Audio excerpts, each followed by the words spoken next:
Hola Ulises, ¿cómo están? ¿Todo bien? Bueno, la idea de este video corto que estoy haciendo es para hacer de forma bien resumida, voy a tratar de hacerlo en menos de 11 minutos, 10 minutos, lo que explicamos en el Zoom pasado sobre los niveles de profundidad que tiene el análisis, por así decirlo, ¿está? Y voy a tratar de ser bien claro con esto, ¿tá? Yo sé que la mayoría de ustedes estuvo en el Zoom, pero esto me gustaría dejarlo bien en constancia para que ustedes de alguna manera puedan, por así decirlo, tener esta referencia de este video, ¿tá? Bueno, en primer lugar, chiquines, tenemos un nivel que sería el primer nivel más superficial, ¿se acuerdan? Que es el nivel descriptivo, ¿tá? A la hora de hacer el análisis, el nivel descriptivo es casi el nivel que está por defecto siempre en cualquier investigación. Es decir, cuando ustedes describen los resultados que obtuvieron, ya sea cuantitativos o cualitativos. Es decir, pongo, por ejemplo, las gráficas y digo exactamente qué resultados obtuve. Tanto por ciento de personas opinó tal cosa, tantas personas dicen tal cosa, etcétera, etcétera, etcétera. Como les digo, es un nivel totalmente superficial porque simplemente, como lo dice la palabra, se encarga de describir tal cual es la realidad.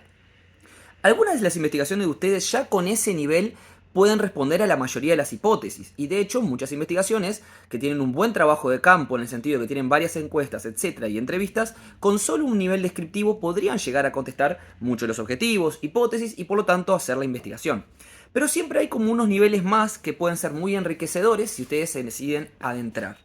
En un segundo nivel, tendríamos aquel nivel donde de alguna manera interpretamos esos resultados. Es decir, ya no es decir exactamente qué es lo que nos dio la realidad, es decir, describirla tal cual es, sino es dar un pasito más, que es interpretar el por qué a lo mejor nos dio esos resultados. ¿Qué significa que, por ejemplo, tantas personas hayan opinado tal cosa? ¿A qué se debe eso? Bueno, la interpretación, como ustedes saben, gurises, es un paso más porque tenemos que indagar un poco en posibles causas o porqués. Y algunos de esos porqués se nos pueden surgir o nos pueden surgir producto de la teoría. Es decir, si ustedes buscan bibliografía, capaz que encuentran muchas respuestas a los datos que obtuvieron. Es decir, a mí me dio que las personas contestaron tal cosa. Bueno, capaz que buscando información teórica pueden encontrar autores que abordaron esto y que dan una explicación a por qué a lo mejor las personas opinaron tal cosa. Eso es interpretar a la luz de la teoría. Siempre es lo mejor. Interpretar a la luz de la teoría es lo que te da más respaldo porque la teoría siempre tiene más densidad y es mucho más fuerte a la hora de respaldar opiniones o discursos de ustedes. ¿Está? Pero también podemos llegar a interpretar a veces con nuestra propia imaginación, por así decirlo. Es decir, nosotros podemos especular en cierta medida, obviamente, aclaro, esto no es tan sólido como la otro tipo de interpretación teórica, pero podemos interpretar a partir de lo que nosotros creemos que ocurrió con esos datos. A fin de cuentas, esos datos que obtuvimos son nuestros, nosotros los investigamos y podríamos llegar a hacer una mera interpretación personal de por qué creemos que nos dio así. Pero recuerden que esa interpretación personal no tiene mucho fundamento ni mucha solidez. Así que cuidado con tomarlo como algo muy sólido, sino tómenlo como una especie de aproximación o como una idea de lo que podría llegar a ser. En tercer lugar, gurises, como en el tercer nivel de profundidad en el análisis, tenemos lo que sería el análisis a partir de la teoría. ¿Tá? Ya sé que algo mencioné recién con esto, pero esto engloba toda la parte de análisis, que es que ustedes utilicen investigaciones, el marco teórico que ya tienen, inclusive investigaciones que no hayan agarrado en el marco teórico y que encuentren ahora, para tratar de interpretar o analizar los diferentes resultados que ustedes obtuvieron. Y eso lo marcan directamente en el cuerpo del trabajo. Es decir, ustedes pueden hacer un juego por así decirlo, hacer charlar los resultados de ustedes con la información que obtuvieron de, por ejemplo, la bibliografía, de los autores que han investigado.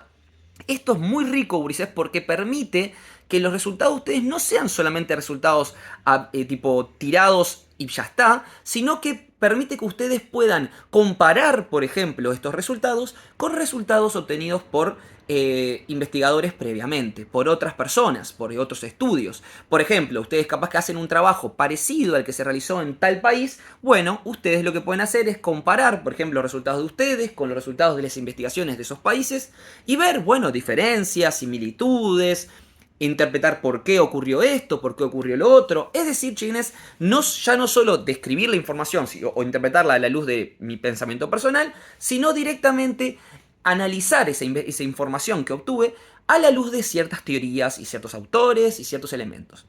Esto aparte queda muy bueno porque ustedes pueden incorporar citas, parafraseos, información de estos autores para enriquecer más este análisis, ¿está?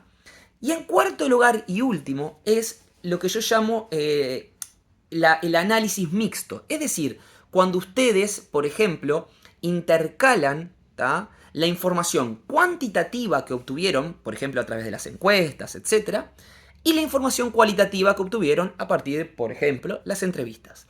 ¿Qué quiere decir esto? Que no lo pongan como totalmente por separado, es decir, las encuestas me dan esto, las entrevistas me dijeron esto, sino ver si se pueden, por ejemplo, dialogar los resultados de ambas. Es decir, ver los resultados como tuve en la encuesta y ver los resultados que tuve en la entrevista y ver si hay similitudes, si hay discrepancias, si las entrevistas refuerzan elementos que me plantean que me dieron las encuestas y viceversa. ¿Tá? Recuerden que esto siempre es mucho más sencillo de hacer si ustedes encuestan y entrevistan a la misma población. Si ustedes hacen, por ejemplo, entrevistas a expertos, que sería entrevistas a personas que no son necesariamente la población de ustedes de estudio, ahí lo podrían utilizar, pero más como un elemento teórico. Porque claro, no es lo mismo lo que me dicen las encuestas que están enfocadas en los trabajadores a lo que me van a decir las entrevistas que están enfocadas en psicólogos laborales o médicos. Obviamente, en esos casos utilizan las entrevistas como elementos teóricos y ahí intercalan con los resultados. Pero para hacer este juego de charlar y ver si se comparar bien discursos, necesariamente deberían encuestar y entrevistar a la misma población. De esta manera van a ver que muchas veces los trabajadores pueden contradecirse entre lo que dicen en la encuesta y lo que dicen en la entrevista, y así sucesivamente. Hay muchos de estos elementos, ¿de acuerdo? Estos son los 4 niveles, Ulises. Recuerden que estos niveles no significan que estén separados por títulos ni nada por el estilo. No, ustedes lo tendrían que intercalar y hacer jugar dentro del mismo análisis, ¿tá? No es que ustedes tengan que hacer un capítulo que llame análisis descriptivo, otro capítulo que llame análisis interpretativo. No, no, no, no. No tienen que hacer eso, ¿tá? Eso se hace dentro del cuerpo, es como algo estructural, ¿tá? Es la estructura del análisis, no las diferentes partes.